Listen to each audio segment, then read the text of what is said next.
చూడండి, మన దేశాన్ని నాశనం చేద్దాం అనుకుంటున్న కొన్ని ఐడియాలజీస్, కంట్రీస్, మన నైబర్స్ అవేం చేస్తుంటాయంటే ఎప్పుడు కూడా మన దేశం లోపల సబ్‌స్టాన్స్ అబ్యూస్ పెరిగేలాగా చూస్తాయి.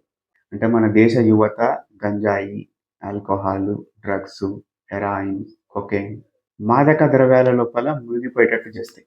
పాకిస్తాన్ వైపు నుండి ఇదే ఎఫర్ట్ పంజాబ్ లోపల చాలా సంవత్సరాలుగా కొనసాగుతుంది. ఇప్పుడు పంజాబ్ పరిస్థితి ఎక్కడికొచ్చింది చూడండి. తెలంగాణ మరొక పంజాబ్ కాకూడదని నా భయం. తెలంగాణ లోపల విపరీతంగా ఆల్కహాల్ కన్జంప్షన్ పెరిగిపోతా ఉంది. నేను ఈ మధ్యన ఒక చిన్న మాదక ద్రవ్యాల అవేర్‌నెస్ ప్రోగ్రామ్‌కెళ్ళిన. అక్కడ నాతో పాటు ముగ్గురు వ్యక్తులను గెస్ట్‌లుగా పిలిచిండ్రు మాట్లాడడానికి. నా పక్కన నిల్చున్న ఆ వ్యక్తి దగ్గర నుండి తీవ్రమైన ఆల్కహాల్ వాసనొస్తుంది. తాగొచ్చిండు మీటింగ్‌కి. ఇంకొక పర్సన్ దగ్గర నుంచి స్మోక్ వాసనొస్తుంది.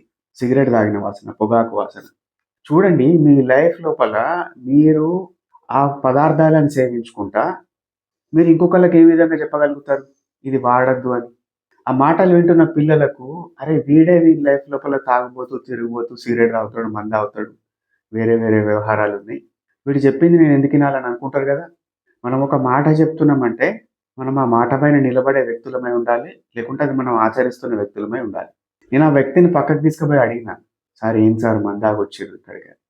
అతనేం చెప్తుండంటే, "మీకు తెలవందేమున్నది సార్, టెన్షన్, స్ట్రెస్సు, జాబ్ లోపల ఎంత తలనొప్పులుంటాయి."